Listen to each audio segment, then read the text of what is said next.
What's going on, Notre Dame fans? I'm Patrick Engel, joined by my colleague Tyler Horka at blueandgold.com. Atop Notre Dame Stadium after the Irish's 35-14 win over number 4 Clemson, moving them to 6-3. And Ty, I think really both of us, but I imagine a lot of our beat colleagues and a lot of Notre Dame fans were kind of curious of like, all right, I think it was pretty established what Notre Dame was and wasn't, but just a matter of could it win games against top 5 teams, against teams that have, like Clemson, that has been going to playoffs year after year with the exception of 2021.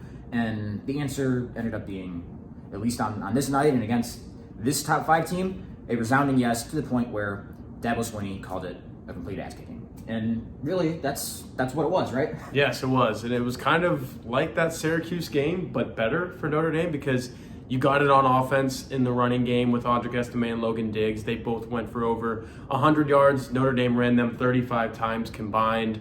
Estime gets into the end zone. Diggs does not, but he's probably Notre Dame's best back all night. Well, Estime had a case for that too. They were basically the same guy out there, which is exactly what you want if you're Notre Dame. Big guy running hard between the tackles, and they went outside a little bit too. They were able to stretch Clemson's defense. They were able to go right at Clemson's defense. It was total domination when Notre Dame had the ball. And then the biggest thing for me is they did it in all 3 phases again, just like they did against Syracuse. Ben Morrison pick 6. That was a huge play in the game. The blocked punt that led directly to a touchdown this time with Prince Colley taking it in off of Jordan Botelho's block. So when you're playing a top 5 team, even if it's at home in front of a sold out crowd, which the crowd was amazing. A lot of Clemson fans here, but Notre Dame, they were louder all night, and it was I think it was a huge jolt for this Fighting Irish team. But when you make plays like that, when you score on a punt block, when you score on a 96-yard interception return for a touchdown, and then you get what you got with the offense, it wasn't a great offensive night. I think Notre Dame had, 350 yards? Something around there. You can look it up. We have all that covered at blueandgold.com. But I said that going into this game, the winner of this game might have 315 yards. And Clemson did not hit 300, so Notre Dame did what it had to do. And kind of to your point, Patrick, if you want to take it from there, is we kind of know what Notre Dame is, and we know what Notre Dame looks like when it's operating the way it wants to. And it was this, and it's a 21-point victory over the number 4 team in the country. Yeah, I know we've talked about the importance of like complementary football on these videos before, and like games where Notre Dame has done that and where it hasn't. And it's certainly important in this game, just in the fact of like Notre Dame really is not built to come from behind, especially not against this defense. I mean, they're not really built to come from behind against a lot of them, but you saw just how quickly they were able to get the first lead, get the bigger lead, keep building on that to where it was never really felt like Syracuse, right? Exactly. It kind of just like you said, a Syracuse win, but better. And right away where you get the field flipping play on special teams, not just field flipping, but just go ahead and score a touchdown on special teams, right away setting you up. Later on, getting that 4th down stop there to give the offense a short field. And then you go back later on, there was a punt that went 24 yards to give them another short field. But I know that was punting into the wind. I still haven't seen a replay, honestly. If someone got close. A piece of it, okay. Foskey got close. We've heard Brian Mason talk so many times of like affect the punter. Where maybe that's just in his head, where it's like got to get it off, hit it off the end of your foot, and there's a 24-yard kick. So, and then obviously defense. You felt like what stick the dagger in them was that Ben Morrison pick 6. So, just the more ways you can get yourself up early, the better for Notre Dame when just playing to that positive game script that it really, really needs. And when you can do that in more ways than just running the ball when the opponent knows you're going to do that, the better you're going to set yourself up to not only win with this maybe flawed, not ideal, but still pretty clear identity that Notre Dame has, but beat a top 5 team by 3 touchdowns. And that's exactly what Notre Dame did. And not just knowing, I think the obvious thing here is Clemson knew they were going to run it. Notre Dame said all week they were going to run it, and they go for well over the total rushing yards that they put against Clemson 2 years ago when they came here. You mentioned game script and sticking to it. I think that is the name of the game for Notre Dame, because you look at the losses this year. Okay, Ohio State's Ohio State, and they were playing pretty well in that game, and that was kind of the game script for that particular game. But look at Marshall and look at Stanford, and you say Notre Dame did not get out to a hot start. They let an inferior opponent, because that's what both of those were, hang around, even game leads in those games. And at that point, like you said, Notre Dame's not equipped to come from behind. Drew Pine had 85 passing yards today. He completed 9 of 17 passes. He was right around that 50% figure again. This passing offense, that's kind of what it is. It's Michael Mayer, Drew Pine hopefully hitting a couple passes like the one he hit to Jaden Thomas, which was a really nice throw. He's got that in him for a couple throws, but he doesn't have that in him for 2 drives in a row where Notre Dame's down 2 scores and they have to come back. You saw it against Marshall, throws an interception. You saw it against Stanford. They weren't able to move the ball with 2 minutes and 30 seconds left with a chance to win that ball game. But on nights like this, when you get out to a 7-0 lead and 7-0 becomes 14-0 and you're sitting there at halftime like, hey, we could keep running the ball and we're going to stay ahead of these guys and maybe we make another defensive play, which you do. You make 2 in that second half. Benjamin Morrison makes both of them when Cade Klubnik comes in and tosses that first interception. And then the second interception, did that make it 28-0? The Morrisons? Yeah. I believe so. It's the one that basically put it out and you said, oh, that's the stamp. But to me, it felt like Notre Dame had that game, and not at halftime quite. It didn't feel like Notre Dame was going to win for sure at halftime. But when it goes up 21-0 after that first interception, you're sitting there like, hey, Notre Dame is just literally doing what it said it was going to do. Run the ball, try to get these big plays in the other 2 phases, and if they do, they're sitting pretty. It's just crazy that 2 weeks in a row against ranked teams, they just stuck to that script. They didn't have to do anything too fancy on offense, and they come out with double-digit victories over ranked opponents both times.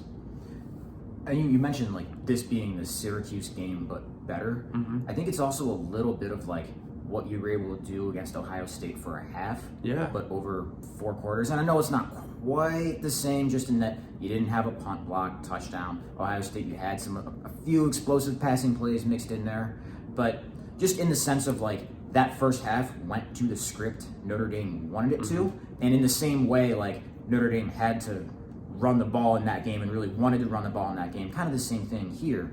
And that worked against Ohio State until they just couldn't run it at all and then just couldn't get the stops they needed on defense. Here you saw them be able to run it for 4 quarters and be able to get the stops on defense. And I think that leads us to like a really, hard to say this is anything other than Al Golden's best called game at Notre Dame here in his 9 games is DC, where like you just kind of knew, like, and I think this was kind of one of the things he really had a pulse on pretty well, was like even when they were blitzing DJ Uyunglele and it was picked up, he was still kind of rattled by it, maybe unsure where to go with it. Timing was off, throw was off. So you saw some of those blitzes where, all right, even if a corner was picked up on a blitz, even if J.D. Bertrand got picked up by the running back on a blitz, like it was still kind of skittish. And then there was still a few of those where, like, yeah, maybe the blitzer got picked up, but one of the defensive linemen just kind of kept going through there and got the sack, like Howard Cross did on that one play. So we talk about complementary football of like special teams setting you up, defense absolutely in that case too. Like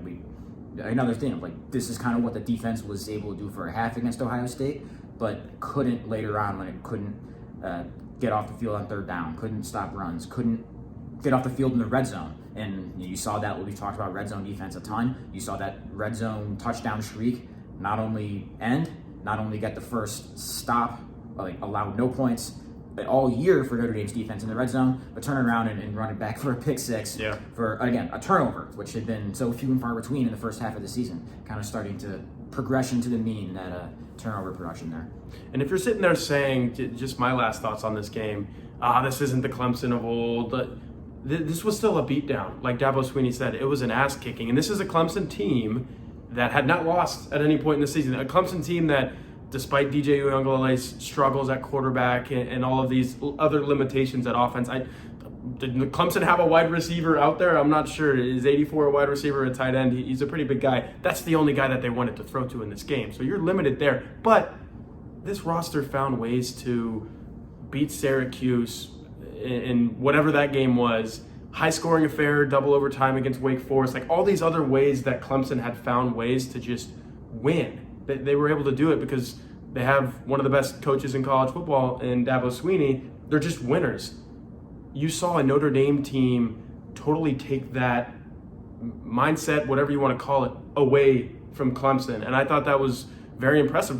they kind of just sucked the life out of Clemson here at this stadium. So if you're Marcus Freeman, I think that is one of the more, because you didn't light it up offensively. You ran the ball really well, but I mean, you didn't go out there and wow anybody from that perspective. But just the way that you were still able to beat Clemson, a top 5 team, a team that the playoff committee, if the season ended Friday before this game was played, that team's going to the college football playoff. So they're obviously felt highly, looked at highly by some people. Notre Dame just thoroughly dominated them in all 3 phases. Yeah, you touched on the passing game, and my last thought on it here is like you kind of saw both teams operate a little bit with a hand tied behind their back as far as just what wasn't there in the passing offense, and what both teams was like, not quite sure you're going to get a whole lot of reliability out of the quarterback, and you have a tight end to throw to like Davis Allen and Michael Mayer. Yeah. So it would just kind of come down to like who's going to be better or more impactful in the other areas like defense, like being able to run the ball, like special teams. And that's what Clemson had done so well for so many years, and Notre Dame was way better tonight. It's impressive. Exactly, and I think that's why like the ability or how Notre Dame influenced it so much in their direction and all those other areas is, I think, why you hear Dabo Swinney call it an ass kicking, why you hear Dabo Swinney say he got out coached, and why as we sit here in this visiting athletic director suite in Notre Dame Stadium, you have cups of half-drank beer and vodka and all that. So just a tough pill to swallow in that sense of just on Clemson's side. But for Notre Dame, something that really has to make you feel good about where Marcus Freeman has gotten this to go after a 0-2 start that really kind of seemed like, they're really searching for answers. Seemingly, Notre Dame has found them, even if it might not be this year the most perfect or aesthetically pleasing model, but being able to find itself and kind of, for lack of a better term, find its voice on and off the field. I think we've pretty clearly seen that in these last 3 weeks, but in particular tonight. And the last thing I'll say about this game is this season, 9 games in, I mean, we're almost over with it, but it does very much have the feel of Notre Dame plays up to big-time opponents like that. I mean, technically has 3 ranked wins now. BYU's not a ranked win in my eyes because they fell off the face of the earth. But, or I guess that's 4 because North Carolina, you would include that now. And Syracuse, even though they will probably fall out of the rankings. Those are all decent teams. Notre Dame played up to them. But then you have the bad losses. I don't think Notre Dame played particularly well against UNLV. And you've got Navy and Boston College coming up. So it's going to be a real test to see what they look like against 2, let's call them what they are, not very good teams. So it gives you a reason to tune in to Navy next weekend and still kind of be on the edge of your seat, even though the euphoria of this one, I'm sure, is going to last beyond tonight for all you Notre Dame fans. But thank you for watching. He's Tyler Horka. I'm Patrick Engel. We're blueandgold.com, signing off after Notre Dame 35, Clemson 14.